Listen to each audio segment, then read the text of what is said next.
Se të ndryshojmë në Ramazan. Para se të përgjigjem këtë pyetje që komplet shpjegimi do të jetë përgjigje për këtë pyetje, është e udhës që fillimisht ta kuptojmë ndryshimin. Çka do të thotë me ndryshu?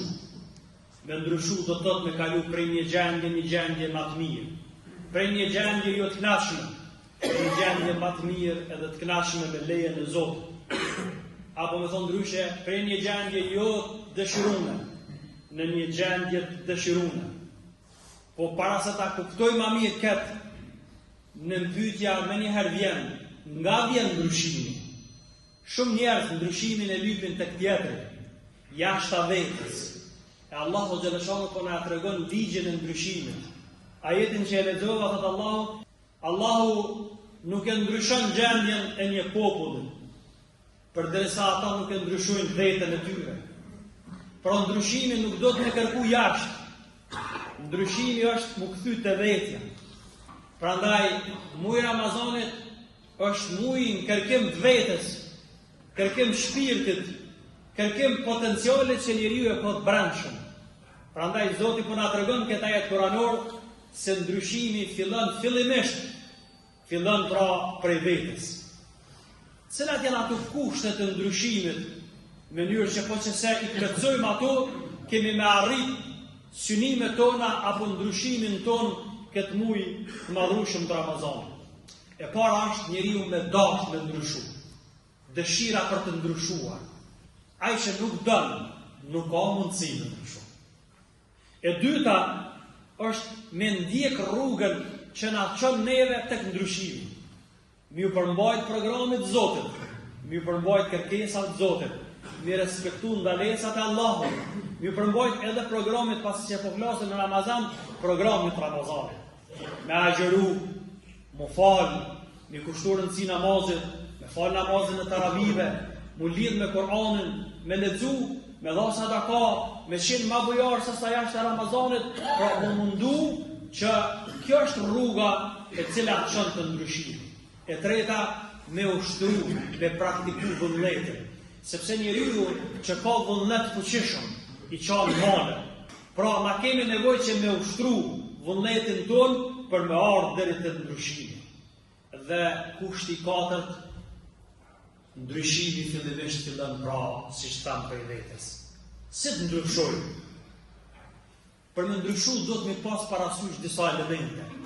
Elementi i parë që duhet të ketë parasysh është që duhet me bën një analizë, duhet me studiu aktualitetin tonë. Çfarë gjendje jemi?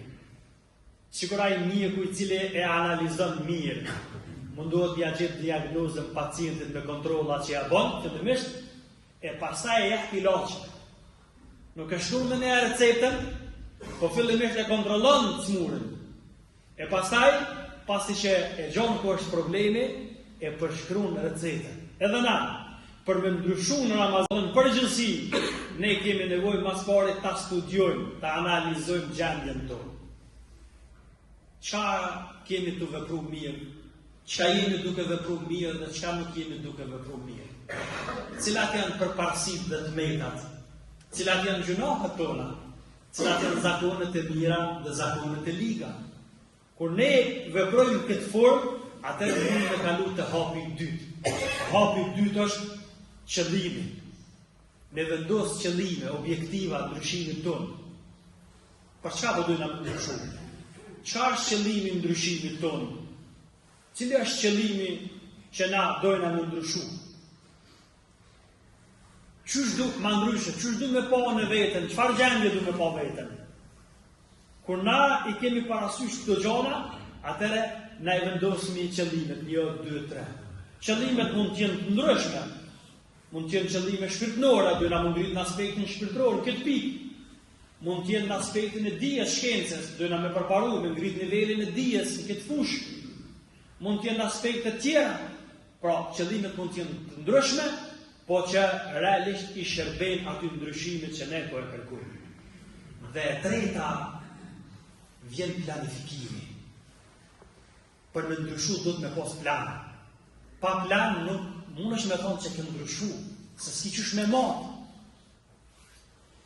Planifikimi duhet të jetë i shkruar.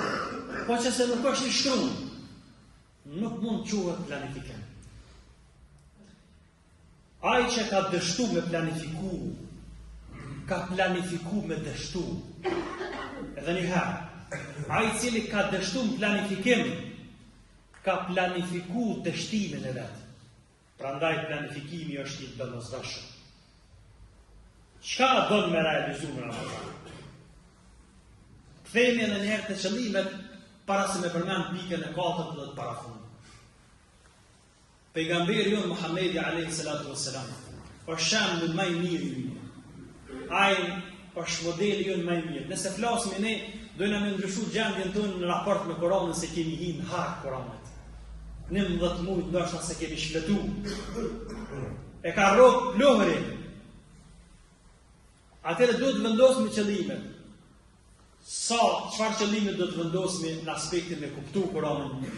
Çfarë qëllimi do të vendosmi në aspektin me lexu Koranën? Çfarë qëllimi do të vendosmi në aspektin me memorizu një pjesë Koranit ose ato që kemi ditë ose diçka tjetër më mësu?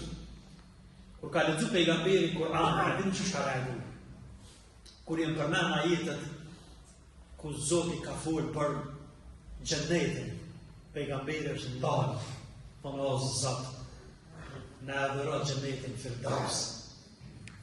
Kur ka filluar me lexu ajetet të cilat e kanë përmend xhenetin, pejgamberi është ndalë, e thonë o Zot, runa prej zjarrit të xhenemit.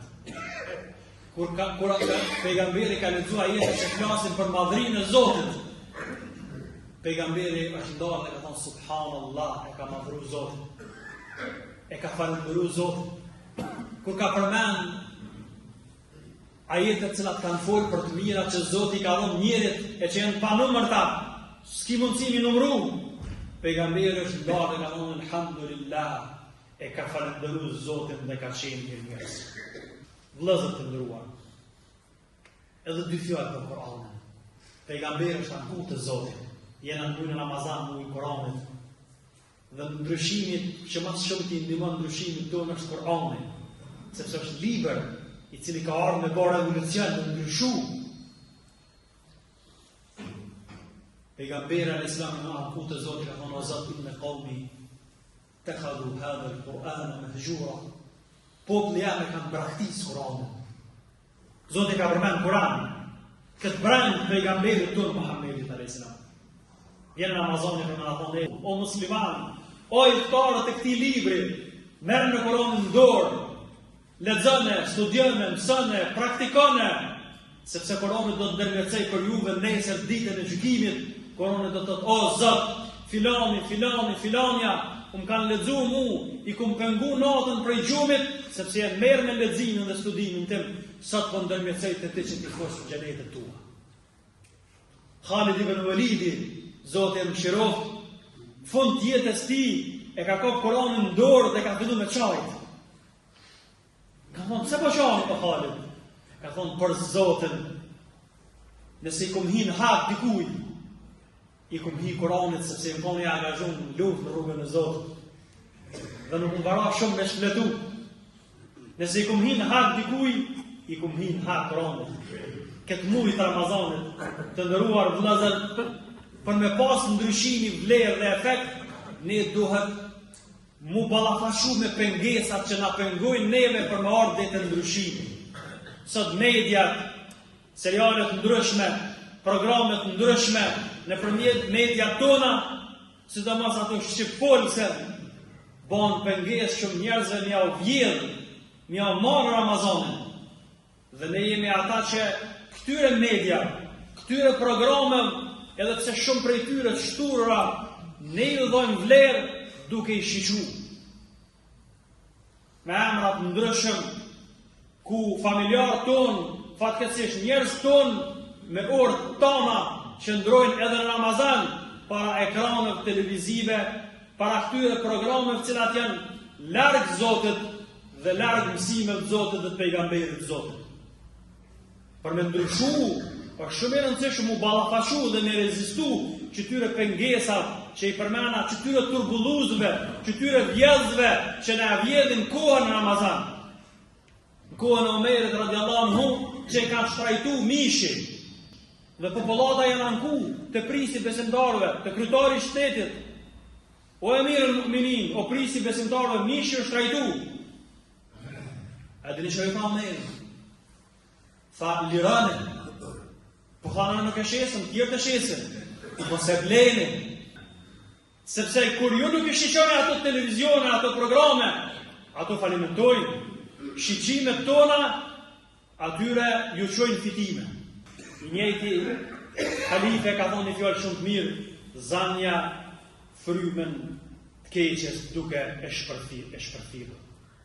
Këtë fond të ndëruar të lëzër, mos harrojmë se ndryshimi ndodh kur na e bëjmë dallimin mes ibadeteve gjymtyrëve edhe ibadeteve zemrës. Ibadetet gjymtyrëve janë ibadetet që i bojna me lëvizje, namazje, aja tjetra, kjo tjetra, zeqati, haxhi, aja kjo. Natyrisht që kanë edhe anën shpirtërore, mo ibadetet e zemrës janë sinqeritetin në zemër, njetet tona, qëllimet tona. Pse tha pejgamberi? Ka thonë Zoti, agjerimi është jami dhe unë vetëm unë shpërblej për ta.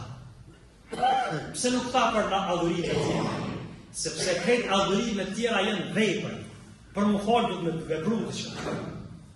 Amo agjerimi nuk vepron kurgjë, vetëm largohesh, abstenon, sepse agjerimi simbolizon sinceritetin e njerit. Dhe Zoti mas shumë ti që i dënë, dhe na nxit neve dhe në Ramazan për me ndryshuar, me ndryshu zemrën, me pastru zemrën, shpirtin, mjetet tona, qëllimet tona, punë tona, që i bojna një bo vetëm për Allahun të nëshanë. Ramazani këtë fund i përngjan jetës njerit në miniaturë. Pra, Ramazani është një lloj jete e vogël, një muj, po që simbolizon jetën e njerit. Fillimi i Ramazanit, 10 ditë që i parë është fillimi i rrugës, është periudha përgatitore. Pastaj vjen 10 ditë që i dytë që është gjysma, pra gjysma e udhëtimit, është vazhdimësia e rrugës. Dhe vjen 10 ditë që i fundit që është arritja e qëllimit për cilën ne edhe kemi agjëru, pra 10 net e fundit Ramazanit e që nduhet edhe nata e katër. Pra mesazhi Ramazanit është që fillon pjesa e parë. Pjesa e dytë mos u ndal. A keni parë 10 ditë që e parë si zash minja. 10 ditë që i dytë filloi me radhë. Kjo është modernizuar në gjysë rrugës. Ramazani që atë mos u ndal. Vazhdo. Pse? Se kur ti fillon vazhdon, atëre ki mundësi me arrit qëllimin për cilin Zoti ta ka obliguar dhe Ramazanin. La'allakum tattaqun me një që tonë të vaqëm. Zoti na fal gabimet që na i pranon ibadetet atë. Alhamdulillah.